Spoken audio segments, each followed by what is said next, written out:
ولادت آپ ہم سب جانتے ہیں آپ کی ولادت سے پہلے بارگاہ مصطفیٰ صلی اللہ علیہ وسلم آپ کے والد کا بھی قصہ بڑا خوبصورت ہے، آپ برابر سنتے ہیں۔ ایک سیب کھایا، کتنی غلامی کی، کتنی نوکری کی، باغات میں آپ نے پانی سینچا، اور پھر اس کے بعد پھر کہیں جا کے شرطیں پوری، کئی طویل برس۔ حضرات کیوں آخر یہ سب چیزیں؟ حضرات تو یہی کہ رب راضی ہو جائے۔ یہ تمام چیزیں ایک معمولی سا گناہ بھی نہیں ہو تو بہتا ہوا چلا آ رہا تھا، گناہ بھی نہیں کہتے، خطا بھی نہیں کہتے، کیونکہ وہ جو دریا میں بہتا ہوا آ رہا تھا اس میں کسی کا بھی وہ کوئی بھی لے سکتا ہے، لیکن کھانے کے بعد دل میں رب کا خوف نہیں ہے کہ کہیں ایسا نہ ہو کہ قیامت کے دن میری پکڑ ہو جائے۔ یہ ڈر جو ہمارے دلوں میں پیدا ہو جائے گا تو یقین مانے گناہ سے بچنے لگے، کوشش کرنے لگے۔ یقیناً آج کا جو دور ہے، اور کوئی میں ہوں آپ کو کوئی بھی اتنی جلدی ہم گناہوں سے نہیں بچ سکتا، لیکن اگر ہم ان باتوں پہ توجہ دیں گے تو یقین مانے اللہ کی طرف سے مدد حاصل ہوگی، اور پھر وہ مدد جب حاصل ہوتی ہے نا تو پھر کوئی کام ناممکن نہیں ہوتا۔ رب کے خزانے بہت بڑے ہیں، رب کے خزانے خود بڑے ہیں۔ میں کسی کا ایک جملہ سنا تھا میں نے کہ رب سے اگر کچھ مانگو نا اس سے یہ فریاد کرو مولا مجھے اپنا ولی بنا دے۔ حضرات محترم آپ سب سوچیں گے کہ ولی تو وہ بہت نیک بندے ہوتے ہیں، یقیناً وہ اللہ کے بہت نیک بندے ہوتے ہیں، وہ بہت نیک بندے ہوتے ہیں، اور ہم آپ کہاں، ہمیں کیسے ولایت ملے گی؟ حضرات محترم یہ ہماری سوچ ہے نا کہ ہمیں کیسے ولایت ملے گی؟ رب کے خزانے میں تو کوئی کمی نہیں ہے، ہم سب کا عقیدہ ہے وہ جسے دیتا ہے بے حساب دیتا ہے۔ حضرات محترم بات یہ ہے، مانگنے کی وجہ یہ ہے کہ جب ہم رب سے یہ عرض کریں گے کہ مولا تو اپنا ولی بنا دے، اپنا دوست بنا دے، تو سب سے بڑا جو فائدہ ہوگا وہ فائدہ یہ ہوگا کہ آپ گناہوں سے بچ جائیں گے۔ کرامت جو ہے نا وہ ولایت کا کوئی اہم حصہ نہیں ہے، اللہ جسے چاہتا ہے عطا فرما دیتا ہے۔ وہ معجزات جو ہے وہ الگ ہے، نبیوں میں جو ہے وہ الگ ہے، لیکن کرامت جو ہے وہ یہ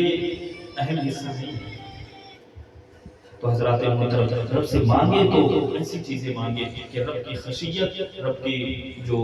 اللہ نے جو حکم نازل فرمائے وہ تمام چیزیں ہمارے دلوں میں جب بیٹھنے لگ جائیں گی، پھر اس کا نتیجہ یہ نکلے گا کہ دھیرے دھیرے ہمارے دل تبدیل ہوتے ہوئے نظر آئے گا۔ حضرات محترم تو میں یہ عرض کر رہا تھا کہ سرکار غوث پاک رضی اللہ تعالیٰ عنہ کی ولادت سے قبل مصطفیٰ صلی اللہ علیہ وسلم آپ کے والد بزرگوار کی خواب میں تشریف لاتے ہیں، اور خواب میں مصطفیٰ تشریف لائے تو سمجھے کہ قسمت بیدار ہے۔ حضرات محترم تشریف لانے کے بعد اللہ کے رسول صلی اللہ علیہ وسلم فرماتے ہیں کہ جو آپ کا بیٹا آنے والا ہے یہ کوئی معمولی نہیں ہے، بات یہ کہ جتنا میرا مقام تمام نبیوں میں ہے، جس طرح تمام نبیوں میں میرا مقام ہے، میرا مرتبہ ہے، یہ جو آنے والا ہے اس کا تمام ولیوں میں وہی مقام ہے۔ حضرات محترم یہ غوث پاک کی عظمت، رفعت، بلندیاں تمام چیزوں کے لیے یہی جملہ تھا۔ مصطفیٰ جس کے لیے فرما دیا کہ وہ تمام ولیوں کا سردار ہوگا، جس طرح میرا مقام ہے اسے غوث پاک کا مقام ہے، بس یہی پہ بات ختم ہوگا۔ لیکن غوث پاک رضی اللہ تعالیٰ عنہ کی زندگی کو ہم پڑھتے سنتے ہیں کہ 40 سال تک عشاء کے وضو سے فجر کی نماز پڑھا۔ اب آپ کہیں گے کہ آپ کی کرامت، یقیناً آپ کی کرامت ہے،